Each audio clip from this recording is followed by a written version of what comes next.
జై తెలంగాణ. తెలంగాణ రక్షణ సేన రాష్ట్ర పార్టీ అధ్యక్షురాలు శ్రీమతి కవితమ్మ గారు ఇచ్చినటువంటి తెలంగాణ ఉద్యమకారుల భూ పోరాటం ఈరోజు ఉప్పల్ భగాయత్లో ఘన విజయం సాధించింది. అర్ధరాత్రి నుంచే రాష్ట్ర వ్యాప్తంగా నలుమూలల అక్రమ అరెస్టులు కొనసాగుతుంటే కూడా వందలాది మంది వేలాది మంది ఉద్యమకారులు కార్యకర్తలు ఈరోజు ఉప్పల్ భగాయత్కు చేరుకున్నారు. సుమారు ఉదయం 9:30 నుంచే ఒక పోలీసుల దమనకాండ, ఒక అణచివేత చర్య ఆ ప్రాంతంలో ఒక యుద్ధ భూమిగా తలపించింది. వందలాది మంది కార్యకర్తలు తరలి వస్తుంటే ఇష్టారీతిగా దాడి చేయడం పోలీసులు. మనం తెలంగాణలోనే ఉన్నామా లేకపోతే ఇంకెక్కడ ఉన్నామా అనే ఒక రణరంగాన్ని తలపించేలా చేశారు. సుమారు 10 మంది కార్యకర్తల పైన తీవ్రమైనటువంటి గాయాలయ్యాయి. అన్నిటికన్నా దారుణం ఏంటంటే ఈరోజు తెలంగాణ ఆడబిడ్డ అయినటువంటి కవితమ్మ యొక్క అరెస్టు తీరు పట్ల అందరూ కూడా రాష్ట్ర వ్యాప్తంగా తీవ్రంగా ఖండిస్తా ఉన్నారు. ఒక మాజీ పార్లమెంట్ సభ్యులైనటువంటి కవితమ్మ అరెస్టు ఎంత దారుణంగా ఉందంటే నిజంగా అరెస్టు వీడియోలు చూసినటువంటి ప్రతి ఒక్కరు తీవ్రంగా ఖండిస్తా ఉన్నారు. ఆమెను ఇట్లా అక్కగారిని తీసుకొచ్చి ఒక 10 మంది అంటే మహిళాధికారులు పురుషాధికారులు కూడా ఆమెను ఇష్టారీతిగా ఒక మాజీ పార్లమెంట్ సభ్యులను కూడా చూడకుండా ఇష్టారీతిగా పైకి లేపి కింద ఎత్తేసి, ఇంకా దారుణం ఏంటంటే ఆ కారులో ఎక్కిస్తుంటే డోరుకు ఇట్లా లాగేలా చేసి, ఎంత దారుణం అండి! ఇదేనా ఈ రాష్ట్ర ప్రభుత్వం యొక్క తీరు? ఇదేనా యొక్క రాష్ట్ర ప్రభుత్వం మహిళల పట్ల ఇచ్చే గౌరవం అని చెప్పేసి సమాజం అంతా కూడా ప్రశ్నిస్తా ఉంది. ఈ రోజు తెలంగాణ ఉద్యమకారులను అణచివేస్తున్నటువంటి రేవంత్ రెడ్డి సర్కార్ ఈ రోజు నుంచి కౌంట్ డౌన్ ప్రారంభమైంది. గుర్తుంచుకోండి, తెలంగాణ ఉద్యమం ఆత్మాభిమానంతో ప్రారంభమైంది.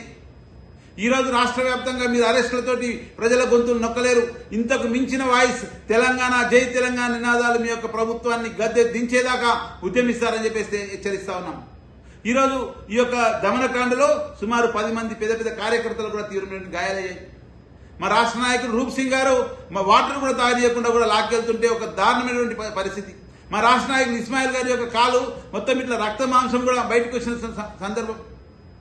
ఒక సంపద అనే కార్యకర్త ఇట్లా పాయింట్ లాగేసి అసలు మీరు ఏం చెప్పదలుచుకున్నారు తెలంగాణ సమాజానికి? తెలంగాణ ఉద్యమకారులకు మీరు ఇచ్చే గౌరవం ఇదేనా?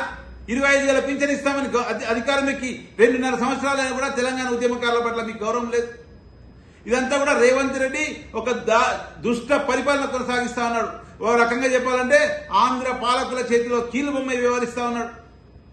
తెలంగాణ పట్లనేమో ఒక అతి దారుణమైనటువంటి చర్యలు, ఒకవైపు ఏమో ఆంధ్రలో భుజానెత్తుకొని నీ అయ్యే జాగిరి అన్నోళ్ళకు కూడా ఉన్న వాళ్ళ కుటుంబ సభ్యులు కూడా పెద్ద పదవులు ఇస్తా ఉంటూ ఈరోజు రేవంత్ రెడ్డి గారు మరొకసారి తెలంగాణ పట్ల తీవ్రమైనటువంటి వ్యతిరేకత ప్రవర్తిస్తా ఉన్నారు. వెంటనే తెలంగాణ రాష్ట్ర సేన డిమాండ్ చేస్తా ఉన్నది, కవిత అరెస్ట్ తీరును ఒక అతి దారుణంగా చేసినటువంటి ఆ యొక్క ఉన్నత పోలీస్ అధికారులను వెంటనే సస్పెండ్ చేయాలని డిమాండ్ చేస్తా ఉన్నాం. అంతేకాదు బేషరతుగా ఎక్కడికక్కడ కార్యకర్తలను విడుదల చేయాలి.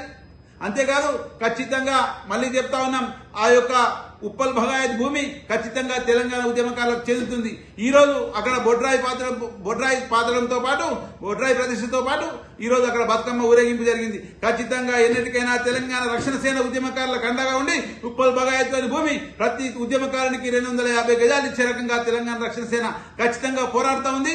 రానున్న రోజుల్లో ఈ యొక్క ఆంధ్ర వలసవాదులు, ఈ యొక్క తెలంగాణ వ్యతిరేక శక్తులు తెలంగాణ ఆత్మగౌరవాన్ని అణిచివేద్దామని ప్రయత్నం చేసే వ్యక్తులకు ఖచ్చితంగా చెంపపెట్టులాగా తెలంగాణ రక్షణ సేన అడుగడుగునా మీకు ఖచ్చితంగా అడ్డుకుంటుంది. మీ ప్రభుత్వం